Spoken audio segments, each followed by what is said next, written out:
Endi xo'sh bo'lgansiz? Bizni mush xo'rliqlar uchursin deb chaqirganmi? Apamni mushundaq gaplarni anglatay deb uyimga borganmi?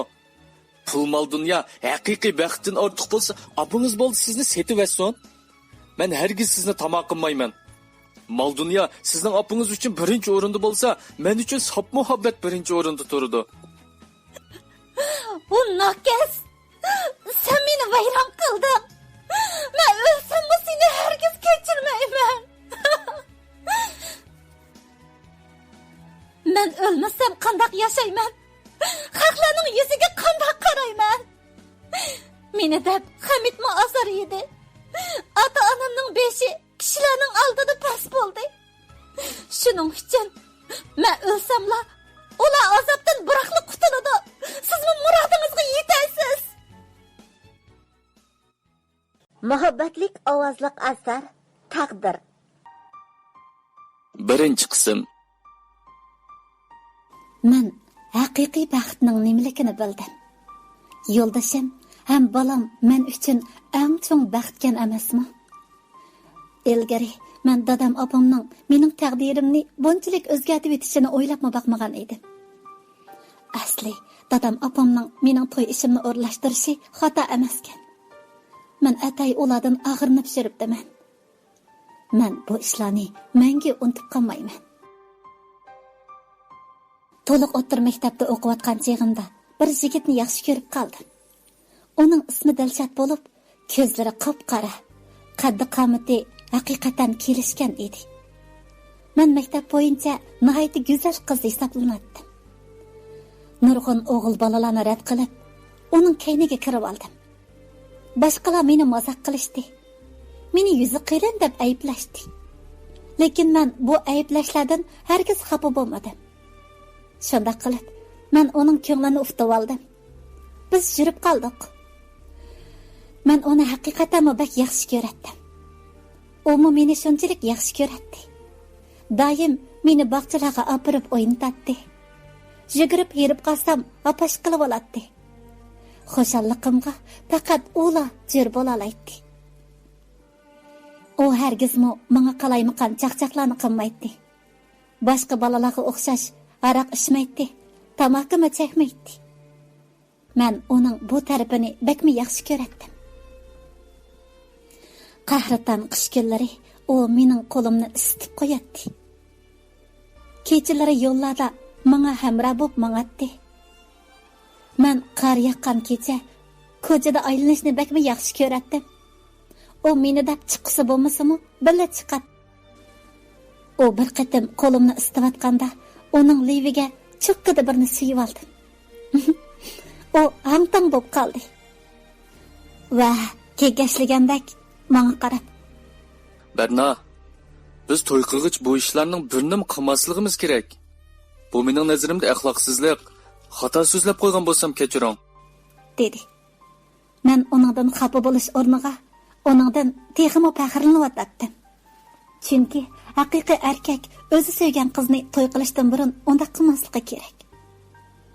Biz to'xtamay paranglashdik. Doim maktab ichida birga yurardik. Shundaq shirin kunlarning birida uning dadasining o'lim xabari keldi. U shunchalik azoblandi.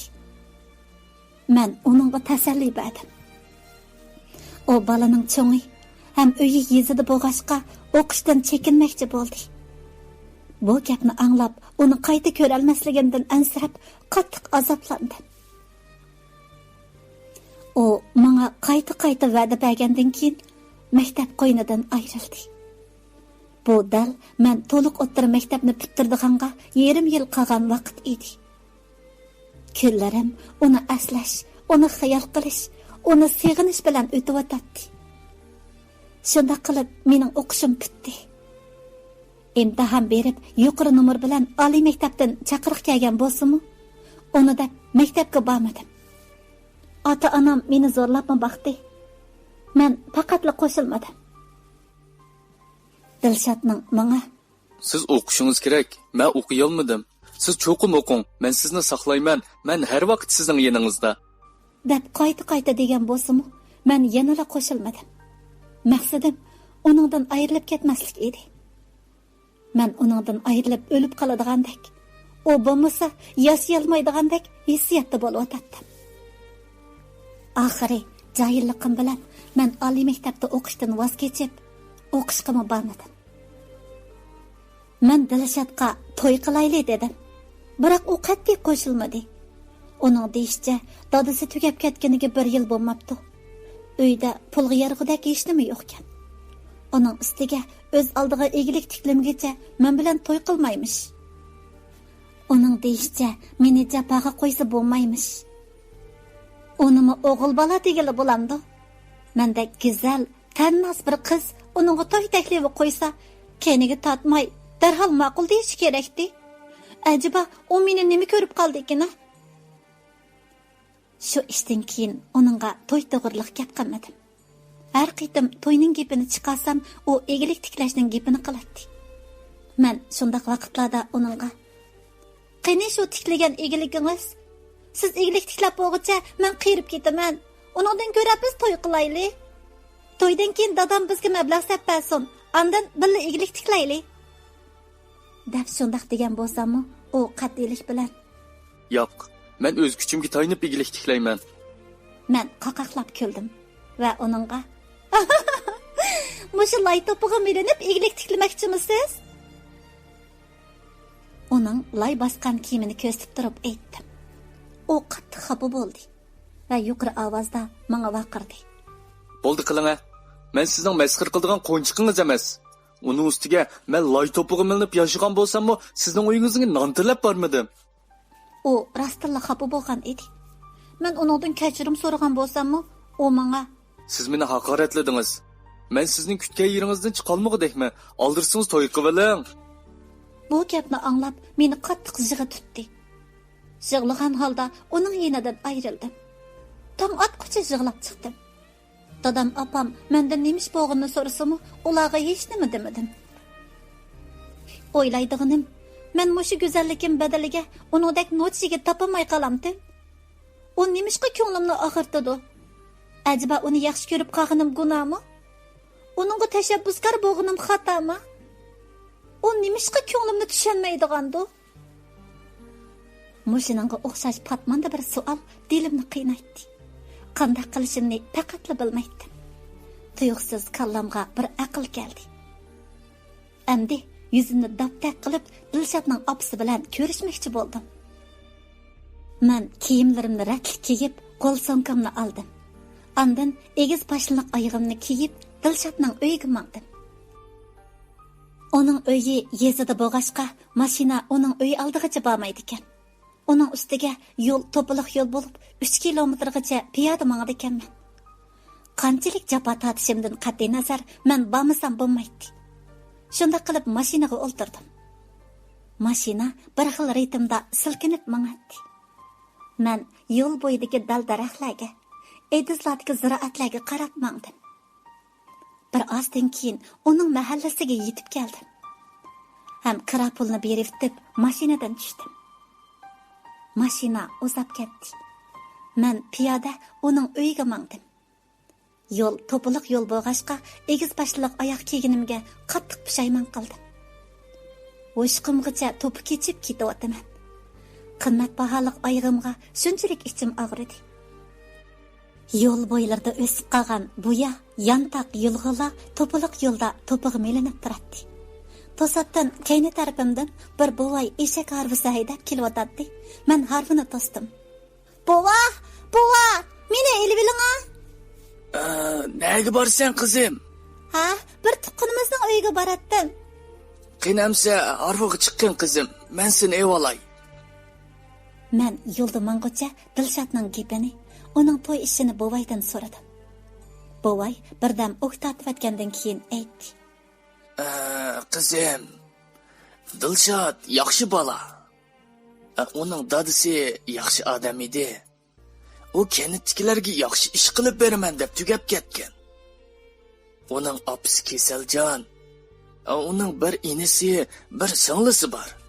Ular boshlang'uchda o'qiydi. O, dadasi bitirib bo'lolmagan ishni davomlashtiryapti." "U qanday ish bo'la?" Onun qilayotgan ishi bo'lsa, quduq ko'lab har bir oylik suzuk suv ekirishni maqsad qilgan ish. Men uningdan faxrlanaman. Men bu gaplarni anglab, uni masxara qilganimga qattiq pushaymon qildim. Buvay meni bir uyning oldiga kelganda tushirib qo'ydi. Men buvayga rahmat aytdim. Buvay uzab ketganda bo'lsa, bu uyning sirtidan qaradim. Darvoza yonida yo'g'on bir tufsugat soyi tashlab turgan. Soyi ostida tonir silingan. Darvoza bo'lsa, yog'ochdan oddiy qilib yasalgan edi. Men darvozani ochib, hovliga kirdim. Hovlida chichi ushtak oqargan, chiroyi ancha qiri hisoblanmaydigan bir ayol kir yuyib o'ltiradi. Men u ayol bilan qizg'in salomlashdim. U birdamda dasturxon rastlab, oldimga bug'doy neni, qansagan choy rasladi. Bog'dan meva olib chiqib, dasturxonga qo'ydi. Men choy ichgach, bu uyga sap soldim. Uy kesak tomdan silingan bo'lib, oddiyla saramjonlashtirilgan edi. Men uningdan Dilshod to'g'riliq so'radim. "Hada, Dilshodni qachon o'ylaysiz?" Ustimda so'ralgan bu savoldan u hang-tang bo'lib qoldi. Va menga qarab mundaq dedi: "Asli uni oliy maktabda o'qitqim batdi. Biroq dadasi rahmatlik baldur ketib qoldi. Uning to'yini qilib qo'yaligidek iqtisod hozir menda yo'q. Bir yil tirishib, etizdagi ziroatni sassak, uyda barini ishlatib, tuqqanlarning qizidan birini olib berib, uylik o'chaqlik qilib qo'yaman. Andin uningdan bo'lak ikki bolamni ko'zimning ochiqida oxirgacha o'qisam, shuning o'zi kifoya. Biroq Dilshod bir qizni intayin yaxshi ko'radi.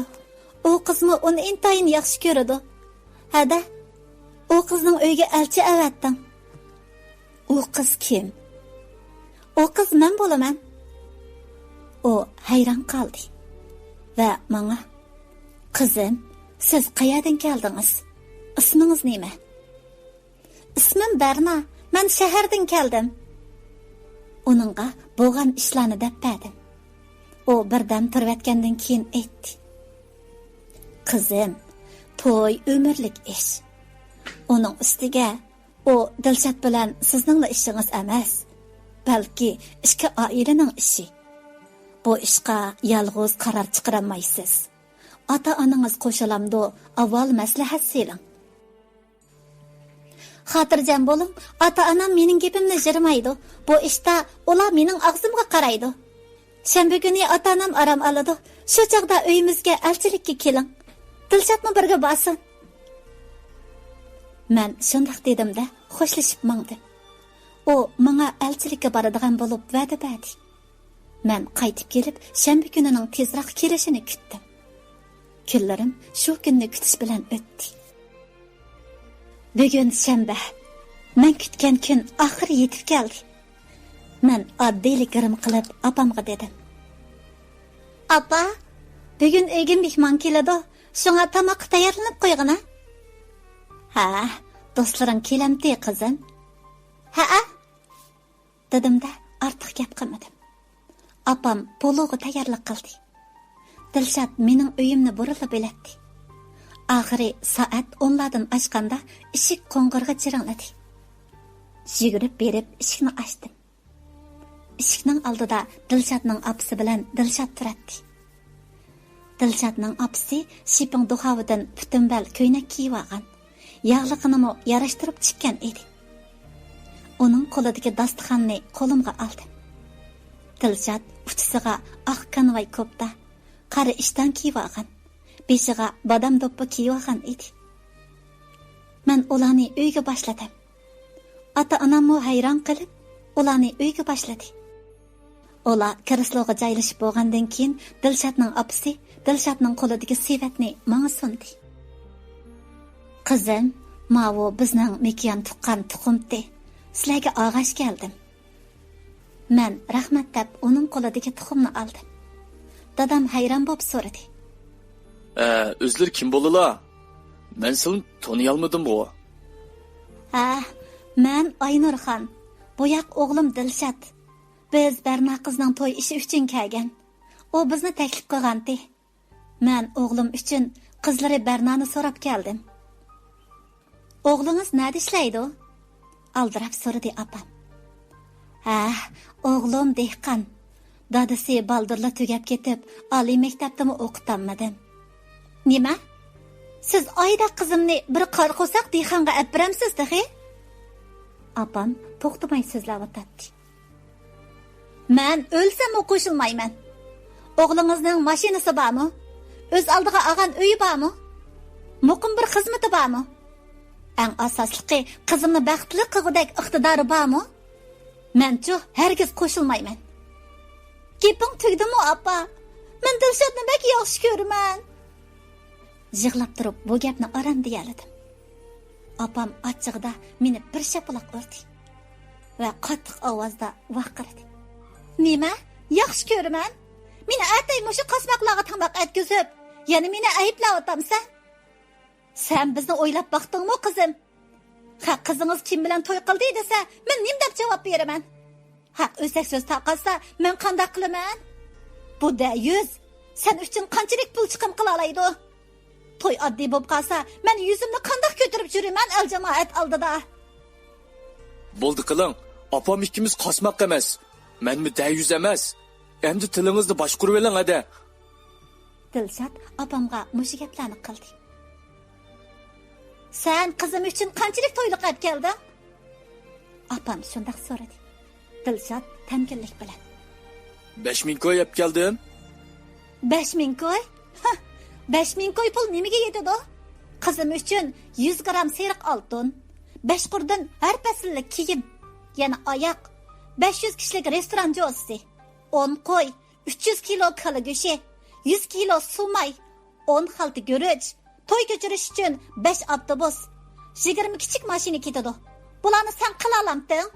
Sen yalangtosh qalandalardan hech nima chiqmaydi. Voy tezroq bu yerdan yo'qilish.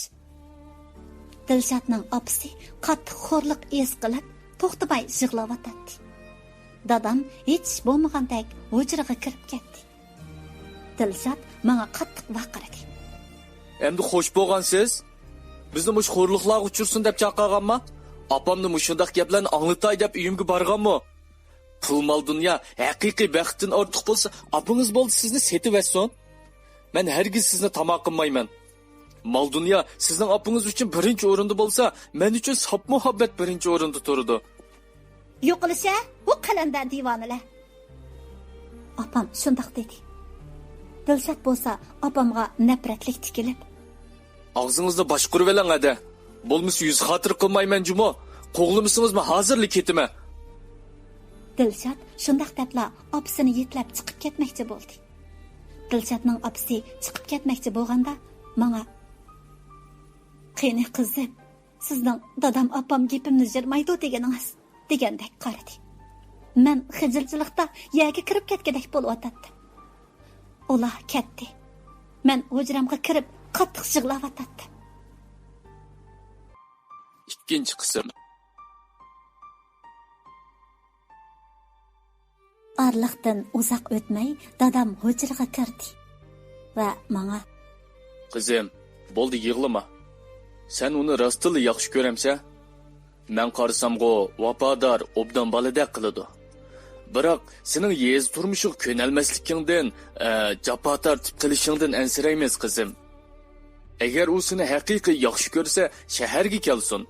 Men uy yap beray, muvofiq xizmatni tep beray. Senmi xizmat top, to'ydan keyin ikkinglar ishlasanglar, qaynonang sizlarning kirlaringlarni yo'yib, tamoqinglarni etib bersa yaxshi emasmi? Men opangni o'zim qoyil qilaman."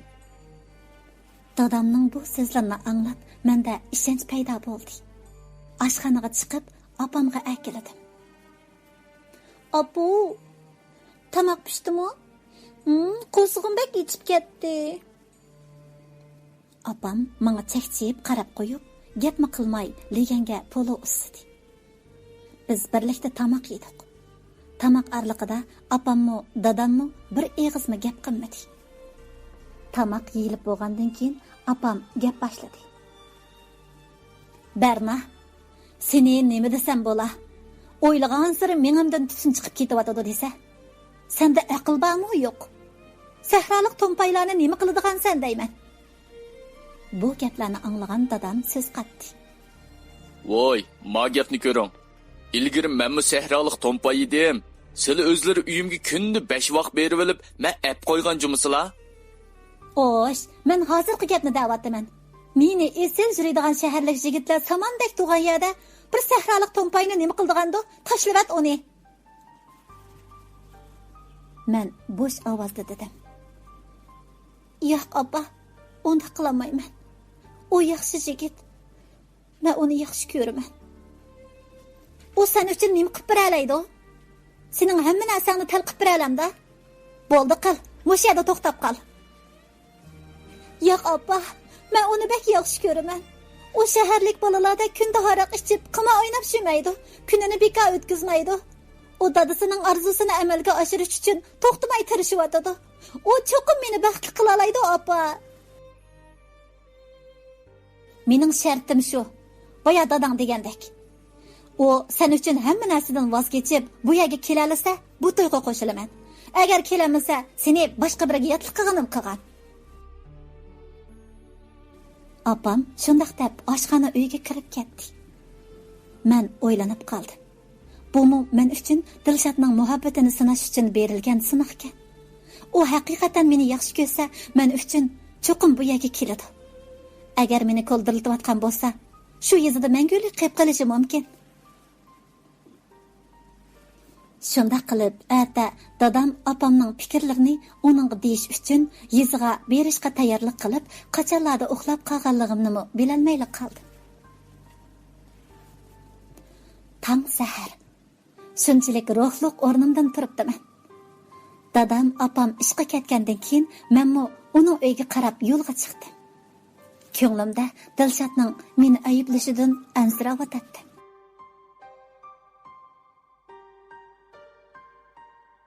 Men yana eliqi to'piliq yo'ldan o'tib piyoda Dilshodning uyiga keldim. Uyga kirganimda Dilshodning opasi meni ko'rib baxushal bo'ldi. Oldimga yana burunqidek choy qo'ydi.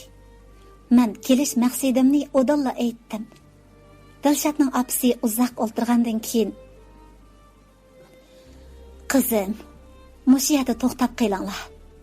Biz sahroliklar, bo'libmi erlar ichki yo'g'il bo'lishni azaldan erkak emas deb bilamiz. Mening o'g'limning peshonasiga ichki yo'g'il deb tamg'i besilishini xohlamayman. Uning ustiga biz namrat, sizlarga tang bo'lolmaymiz. Qandaqmi to'yga chashqan bilan to'y qila olasin. Men umrimda u kundagidek ahonatni anglab boqmagan. Men bu gaplarni sizga davlish uchun da'vat qilim yo'q. Faqat sizdan o'tinay qizim, o'g'limni unutib ketdim." "Nima? Men uni yaxshi ko'raman. Men ota-onamdan voz kechsam kechimanki, hargizmi Dilshoddan voz kechmayman." "Ondaqda qizim, siz bizning uyga keling." Bir eg'izmi undamadim.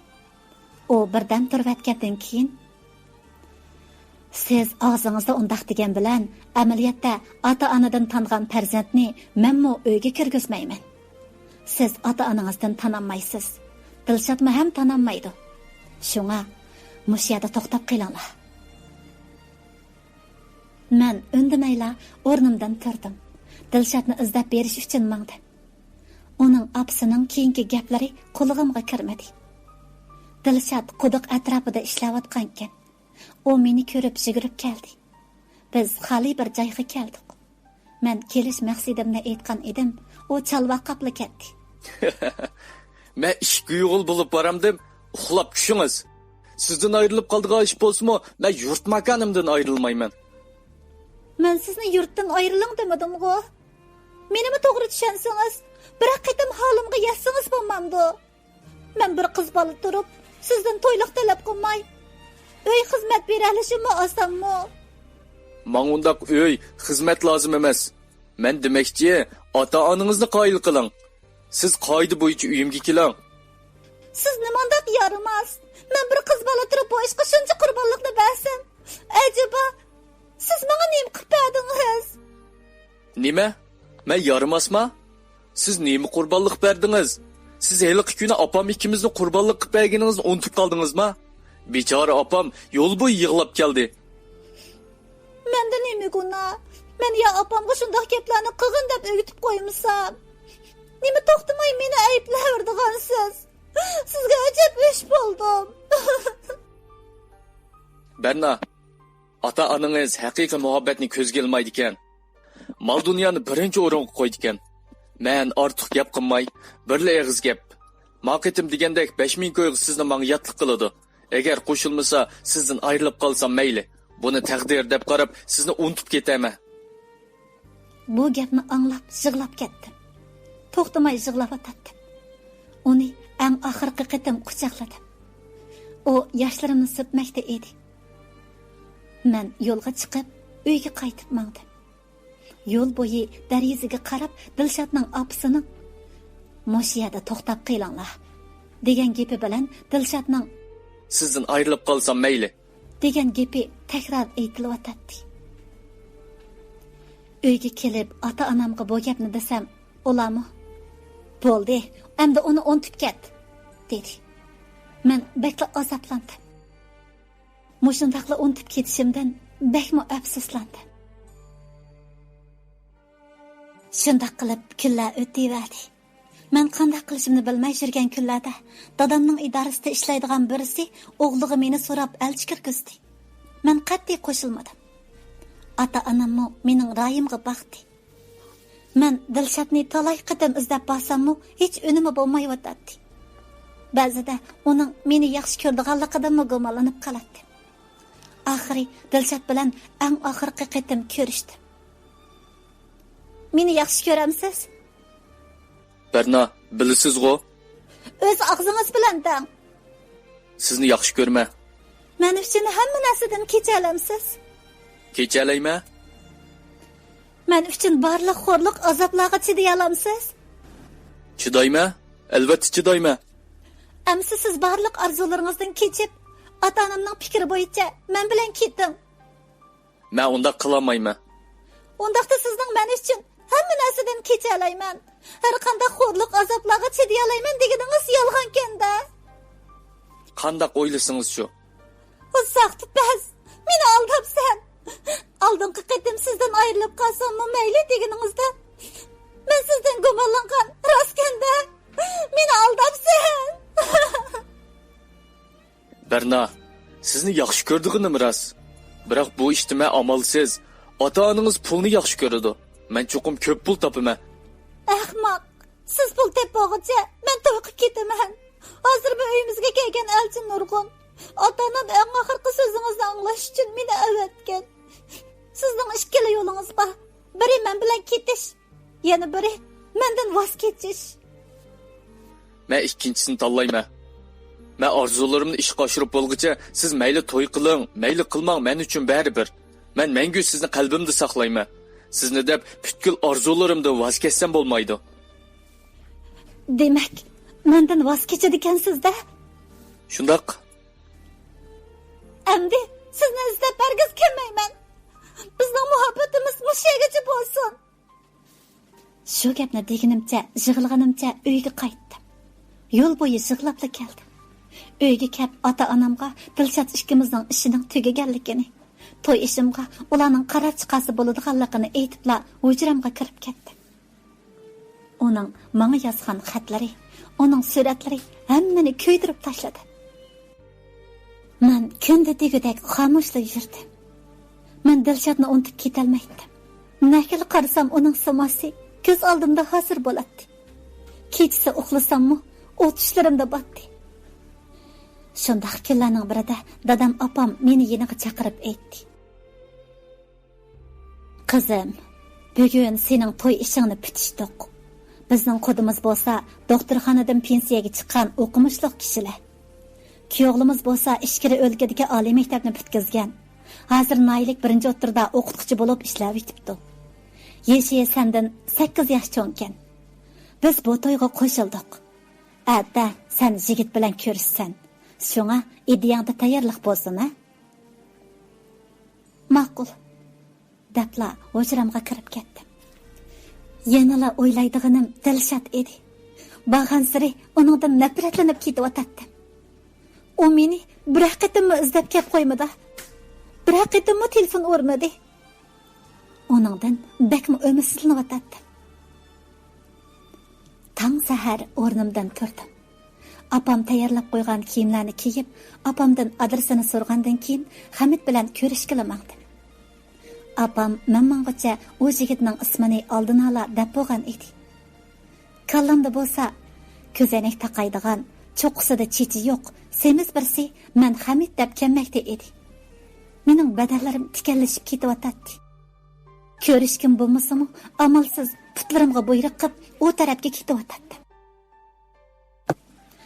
Men kelganda u dahi kelmagankan, men dariza tuvidagi bir o'ringa joylashdim. Dariza tagchisida chiroyli gullar bordi. Birdan shu gullarga qarab, sirtning manzarasidan hozir ag'ach Dilshodni xiyol qilyotdim. Tuyuqsiz birsining "Yaxshimisiz?" degan savolidan cho'chib ketdim.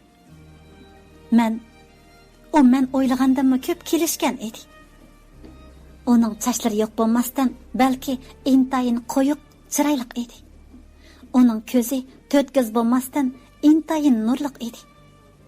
Uning qo'sig'i po'rsemiz bo'lmasdan, badani shunda qamlashgan edi. Men uningga qarabla hayron qoldim. Shunda qilib biz qizg'in paranglashdik. Biroq men yanala uning gaplariga ancha qiziqib ketolmayotdim. Chunki quloq tubimda Dilshodning ovozini rikatmagan edi. U nima desa, ha debla o'ltirib edim. Oxirida buni gapni qildi. Qarsam bu to'yga ancha rozi emasdek qilasiz. Hozirmi kechikmaysiz, ko'nglingizdagini deng. Degan edi, tas qoldim da'vatga. Biroq ota-onamning ko'ngli uchun bo'lsa-mu, Hamid bilan to'y qilish qaroriga keldim. Xo'shlashganda u telefon nomerini kirgizib oldi. Men udol uyga keldim. Apam mendan so'raganda, men bu to'yga rozi ekanligimni aytdim. Apammo nihoyatda xushal edi. Shunda qilib ota-onam to'y ishi uchun aldirash bo'lib ketdi. Mustaq kunlarning birida apam menga "Ata Hamid ishkanglar to'y xati olasizlar. Shunga ideyangda tayyorlik bo'lsin." Men ma'qul dedim. Ko'nglim bir xil yerim bo'lib o'tdi. Men eng oxirgi qitim Dilshodni yana izlab bormoqchi bo'ldim. Yana shu tunish to'piliq yo'l. Asta-asta qadamlarim bilan Dilshodning uyiga yaqinlab keldim. Uyda yana shu Dilshodning opasi bor edi. U yana burunqidakla qizg'in muomala qilib, oldimga qansag'an choy rasladi. Men kelish maqsadimni udilla aytdim. Men bir bilan qo'yxata aql borman. Eng oxirgi qitim sizlarni ko'rib olish uchun keldim. Dilshodga faqat bugun bir kunla vaqt qoldi. Men ko'p tirishdim. Men uni qancha qilsam-mu faqatla unutib olmoqdekman. Shunga hada Dilshodni menga o'tinib bersangiz, uningga dang, u men bilan birga ketsin. Qizim, men unda qilmayman. O'g'limning ichki o'g'il bo'lib berib, ota-onangizning oldida yerga qarab qilishini xohlamayman. Uning ustiga ota-onangiz qo'shilmagan ishga menmi qo'shilamayman. Lekin siz Dilshod bilan bir ko'rishing. Agar u ketishni xohlasa, menmi uni tutib olmayman. Men ortiq gap qilmay, u yerdan yinib chiqdim. Quduq atrofiga berib Dilshodni izladim. Uni oxiri topdim. U quduq atrofida ishlayotgan ekan. U meni ko'ribla yenimga keldi. Biz xali bir joyni tepib paranglashdik. Men ata boshqa biri bilan to'y xati og'il boraman. Sizni eng oxirgi qatim ko'rib olish va eng oxirgi qatim sizlaringizni anglash uchun keldim. Endi bu fursat qaytib kelmaydi. Dilshod, siz men bilan birga keting. Ota-onamga men o'zim tushundiraman. Bu sizning eng oxirgi fursatingiz. Yo'q, men ketolmayman. Men tek ishlarim tugitib bo'lolmadim. Endi unimasangiz, men haqning bo'lib ketaman, ahmoq. Biroq men sizni intayin yaxshi ko'raman. Sizdan ayrilib qolg'im yo'q. Siz bizning uyga qaytib keling. Men sizni qarshi olaman. Yo'q, bo'lmaydi. Men unda qilmayman. Bizga hozir ikki yo'l bor. Biri siz men bilan birga ketasiz. Yana biri mening boshqalarning bo'lib ketishimga yo'l ochib berasiz. Tez bir qarorga keling. Dilshod, endi vaqt qolmadi. Berna, men ketolmayman. Men bilan birga ketmadingiz deb og'rinsingizmi mayli? Boshqa bir bilan to'y qilsingizmi mayli? Lekin men sizni chin, haqiqiy yaxshi ko'rgan. Biroq ba'zi ishlar biz o'ylagandek bo'lmaydi ekan. Baxtli bo'ling Berna. Men faqat sizga mush so'zni hadiya qila olaman. Meni kechiring. O shundoq debla yig'lab ketdi. Men uni quchoqlab qattiq yig'ladim. O ish o'rniga ketgili manganda uning orqasidan qattiq vaqirdim. Yaramaz! Odam emas! Men sendan nafratlanaman! Men sana emas! Shu joyimda uning kaynidan qarab, o'ngrab yig'ladim. U gapimni aniq anglasimi, kayniga qarabmi qo'ymay ketib qoldi. Uning nemishqa bundaq yo'lni tanlaganligini, nemishqa mendan voz kechadiganligini, nemishqa men bilan ketolmaydiganligini faqatla tushunolmay o'tatdim, ham kallamdan o'tmay o'tatdi. Ruhim sulg'un holda uyga qaytib kelib, opamga esilib qattiq yig'ladim. Opam nemish bo'lganligini so'ragan edi, uningga bo'lgan ishlarni deb berdim. Ham uning ismini bundan keyin og'zimga olmaslikqa qasam qildim. Bugun kecha shundoq tatliq uxlabdim. Tong sahar o'rnimdan turib, kiyimlarimni kiyib, susligarim qilib yo'lga chiqmoqchi bo'lganimda, opam peshonamga suyib o'stib qo'ydi. Xiyolimda eshikdan chiqishimgala Dilshod qo'lida atirgil tutgan holda meni kechiring deb tursa, uning bilan to'yxati bijirish uchun mangan bo'lsam deb o'yladim. Afsus, eshikni ochganimda hech kim yo'q edi. Bino pallanpaydan tushib turishimga Hamid oldimga keldi. Biz mashinada birlamoqdik. Shunda qilib qad tekshirish qatorliq bir qator ishlarni Hamid bilan tang tamomladim. To'yxatini ep bo'ldik. Nemisqikin ko'nglim yanala Dilshodni xiyol qilyotdi. Tushlik tomoqni birga yeb, birdan bozor aylanib, meni uyning oldiga akilib qo'ydi. Men uni uyga shuncha taklif qilsam-mu, Hamid uyga kirgili unamadi. Men uyga kiribla to'y xatini opamga berdim. Opam xuddi hechlik bergan kichik boladek xo'shal bo'lib ketdi. Men hujramga kirib ketdim. 3-qism. Bugun to'yimiz bo'ldi. Atdigandan tushguncha girim qog'izdim. Tushdan keyin so'ringa ep kelindim. Do'stlar o'ynaylik, hech kim chetda qolmasin. Kelinglar do'stlar o'ynaylik, hech kim chetda qolmasin. Ko'zim hamma jo'ziga tikildi. Biroq Dilshodni hech yerdan ko'rolmadim. Ko'nglim nemishqidu, uni yana bir ko'rib olishni umid qilardi. Oxiri to'y ko'chadigan vaqtda shunda qattiq yig'ladimki, xuddi Dilshodni endi menga ko'rolmaydigandek, uni menga unutolmaydigandek bir xil hissiyat meni o'z iskanchisiga elib olgan edi. Uzun o'tmay men ko'chirib kelindim. Qiynanam yugurib kelib, mening ro'molimni echib, peshonamga birni suyib qo'ydi. Shunda qilib, ko'nglim yerim holda bu to'yni o'ngishli o'tkazib oldim. To'y kechasi men Hamidga mundaq dedim. Men sizni tushunmayla to'y qildim. Shuning uchun bir mazgil sizni tushunib bo'lguncha, men siz bilan birga yetishga qarshi turaman. Buningga boshqa fikringiz yo'q-ku? Boshqa fikrim yo'q. Undaqda siz karavot yeting, men yerda yotay. Uni undaq debmi o'ylabmi boqmagan edim. Maqsadim men har qanday bahona sabab bilan uni yenimga yaqin yo'latmay, uningdan ajrashib, Dilshod bilan yarashib olish edi. Biroq bu planim amalga oshmadi. Arliqdan 15 kun o'tmay qiynanam bu ishni ko'rib qoldi. Hamid bu ishga shundoq dedi. Opa, bu mundaq ish. Biz birga uxlayotgan Berna bilan bir ishni talishib qoldik. Shuning bilan uning butnab yerda yetib olgan edim. Sen yolg'on aytma. Sen azaldan bizga botmaydigan xuyi eski bola emas. Cho'qim bir gap bor bu yerda. Men uning meni bunda qo'g'daydiganligini o'ylabmi boqmagandim. Men har qitim tamoq etib bo'lganda, u o'lgiribli keladi. Gerçi tamoqni o'qishtirib etamsam, o tunji bo'lib o'xshabdi deb maqtaydi. Tamoq qatisini yuvanda bo'lsa, menga tang yuvishib beradi.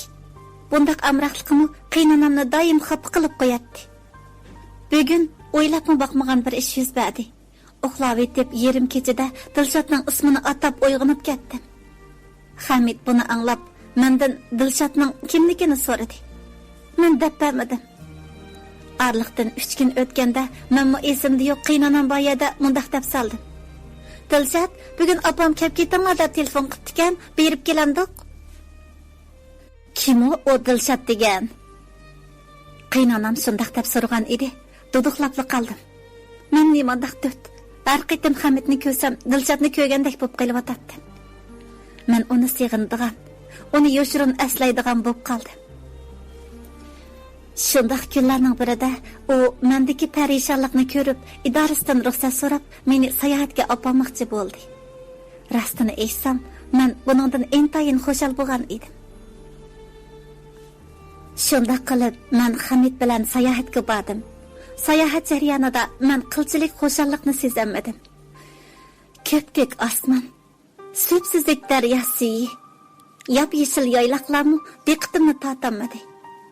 Yiroqdan bir qip-qizil laglak osmonda uchayotdi. Dilshod laglak uchirishga usta edi. Men xiyolimda u kishining Dilshod ekanligini o'ylab, u tarafga kuchab yugurdim. Afsus, yetib borganimda u kishi Dilshod emas edi. Nadan paydo bo'ldi-kin, Hamid yetib kelib, nimish bo'lganligini so'radi. Men eshitdim demadim. Hamid mening chiroyimdagi parishonlikni ko'rib, ortiq gap qilmadi. Atsi yayloqqa bordik. Yiroqdan birisi ot minib kelyotdi. Shu an xiyolimda Dilshod aks etdi. U menga o'zining ot minalaydiganligini aytgandi. Yugurib, uning kelish yo'lida saqlab turdim. U yaqinlab kelganda bo'lsa, Dilshod emasdi. Hamid mendagi xushallikning nima ekanligini bilmadi. Yiroqlab ketayotgan ot mingichiga qarab turib qoldi. Shunda qilib birdilla havo o'zgarib, yomg'ir yig'ib ketdi. Hamid qo'limni tutib, meni elib yugurib maqmoqchi bo'ldi. Biroq men qaqqan qo'ziqdek joyimda jim turib oldim. Uning qo'limni tutgan qo'li ajrab ketdi. U menga birdan qarab atgandan keyin chaponini selib menga kiydirib qo'ydi. Andin asta qadamlar bilan meni yotoqqa ib mangdi. Biz yotoqqa berib bo'g'icha chiliq-chiliq yo'l bo'lib ketgan edik. Yotoqqa qaytib kelib, kresloda o'ltirdim. U kiyimlarini almashtirib chiqib, menga kiyimlarimni almashtirib olishimni aytdi. Men kiyimlarimni almashtirdim. Yenib chiqqanimda bo'lsa, u yon telefoni bilan jidallashgala turibdi. Farzimcha, boyaqi yomg'irda uning qimmatbaholiq yon telefoni cho'qim buzilib qoldi. U meni ko'ribla adyalga yo'ginib o'ltirib oldi. U adyalning bir uchini echib, meni mo adyalga yo'gidi. Men uning yanida o'ltirdim. Bir xil illiq mehrning turtkisida uxlab qopdiman. Tam sahar uyg'onganimda birning karvatda vayjallab yotganligini angladim. U Hamid edi. U karvatda yeping'ili adyal yo'q, dir-dir titrab yetibdi. Uning ko'zi ching yumilgan, lavlari qurigan edi. Uning peshonasini tutib baqdim. Voy abla, nimada qiziq. Cho'chib ketdim. Lo'ngini sovuq suvda yuyib, uning peshonasiga qo'ydim. Sayohat yetakchisiga deb dora akirdim. U bara-bara yaxshilanishga boshladi. Uningga kunda degidek sho'g'irich qaynatib berdim. Men uningga "Kechiring Hamid, sizni men og'irtib qo'ydim. Yana yan telefoningizni men buzib atdim." Undaq demang, er ayol o'tirsda bundaq gaplar bo'lolmasligi kerak. To'satdan opamning eringdan sir yoshirma degan gapi esimga keldi. Shuning bilan men Hamidga Dilshodning ishlarini so'zlab berdim.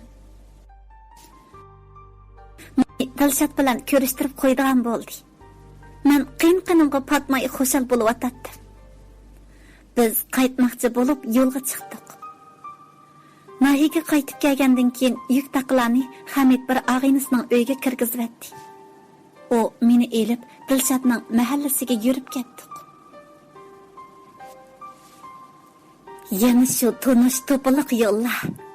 Men garang holatda to'pi kechib ketyapman. Hamid bo'lsa yo'lning chetidan to'pi yo'q qattiq yerdan meng'avatdi. Bara-bara Dilshodning uyiga yaqinlab keldim. Biroq Dilshodning darvozasiga qulf silingan edi. Ular nega ketgandi? Shuni xiyol qilayotganda, yiliqi meni harbisiga silib olgan buvay uchrab qilib mendan so'radi. Qizim, Dilshodni izlab kelganmi? Ha, buva, u nega ketgandi? Dilshod, u yaxshi bola. Ammo oilalarga turbuliq suv yetkazdi. Ondan uni noyilik suv ishlari idorasidan izlab chiqib, uni opisi bilan qo'shib shaharga elib ketdi. Anglashimcha, Dilshodjon ishkir o'lkaga bilim oshirg'il ketibdi-dek. Uning oxirgi gapi qulog'imga kirmadi. Achchiq bir azob yuragimni zida qilmoqda edi. Men ixtiyorsiz qaytib ketmoqchi bo'lib, orqamga burildim. To'piliq yo'lda bir tarafdan yig'lig'ach ketyapman. Hamid faqat menga agishib kelyapti. Oxiri uyga keldik. Qiynanam bizni ko'ribla so'zlashga boshladi. Voy, nega bordinglar? Üstü beshinglar nimandaq to'p-tuzang bo'lib ketdi endi. Apa, biz faqat yezdagi bir do'stimizning uyiga chiqqan. Shu yo'llar bek to'pika, shunga mushundaq to'pichang bo'lib ketdik. Hamidning bu javobidan bakmi suyundim. O'jirga kirib, kiyimlarimni almashtiribla oshxona uyga chiqdim. Kechki tomoq atmoqchi bo'lib, say to'g'rashga boshladim. Xiyolim faqat o'zimda emas edi. Qiynanam menga chalvaqidi. "Voy, nimandaq ham vaqti bo'lib ketdingiz? Seni bek yo'g'on to'g'rabsiz-ku. Voy, nim bo'ldi sizga?" "Ha, hech nima." Apa, nimaga ko'ziga kirib olasan? Barnomi yo'lda charchab qolgandi. Hamid yanala meni qo'g'daydi. Mushundaq vaqtlarda bo'lsa, uningga yuz kelinmaydigandek hissiyatda bo'ladi. Tamoq tayyor bo'lib qolganda, hammaylar birlikda tamoq yedik. Garchi o'xshamagan bo'lsa-mu, Hamid birinchi bo'lib, "Bak o'xshabdi" dedi. Shu hamon qiynanamning chiroyida xafaligini sezib qoldim. Tamoq yeyilib bo'lgandan keyin qachilarni yig'ishtirib, akirib, boshqa qachilarni yig'ishtirib, apkirsam, Hamid qachquchilarni yig'ilib turibdi. Men darhol uning qo'lidan tatib elib yumoqchi bo'ldim. Biroq u qat'iy unamadi. Dal shu vaqtda qiynanam kirib keldi. Ham mundaq dedi. "Hamidjon bolam, bu sening nima qilganing? Burun to'y qilmasda menga hech ishda yordamlashmayding. Mana endi xotin evilibla saymoqin bo'lib ketdingmi? Ma uyda sening o'rning bormi yo'q?" Apa, mening nazarimda er ayol baravar. U tamoq etdi, men qaychi yuysam nimishqa bo'lmaydi. Buncha bola ko'p ishni u yolg'iz qilib bo'la olamdi. Nimishqa arminglanmay ushaq ishlarga aralashib olgansan? Ha, nima dedim? Men ushaq ishga aralashib oldimmi? Voy, xotining beshingni aylantiribdi, shundaqmi? Hey, bu nima deganing apa? Nada undaq ish borki? Chechilma apa, chechilma og'rib qolsa, kirib televizorni ko'ra menga. Men bak xijil bo'lib o'tatdim. Ko'nglimda Dilshodni, Hamidni bir-birsiga silishtirib o'tatdim. Dilshod bo'lsa, mening ko'nglimni tushunmay, mening o'ylaganlarimga qarshi chiqqan. Hamid bo'lsa, mening g'imimni har vaqt yeydi. Men uchun o'ziga azor yetishdan qo'rqmaydi. Bara qalbimdagi Dilshodning obrazi suslab bormoqda edi. Naganda uning simosi ko'z oldimga kelmasa, boshqa vaqtlarda ancha ko'p xiyol qilib ketmaydigan bo'ldi. Bara Hamidni xiyol qiladigan, uningga pat telefon qiladigan, uni yoshirin seg'inadigan bo'ldi. Biz to'y qilg'ili 6 oy bo'lgan bo'lsa-mu, biz bir haqiqatmi birga yetib baqmadik. Bu Dilshodga sodiqligimmi yoki o'zimni bak cho'ng tutib oldimmi? Hamidni erim deyolmadimmi? Bularni tushunmaydim. Kunda uni ko'rish uchun ishdan baldir tushatdim. Uyga kelibla u amroq tamoq lag'man etatdim.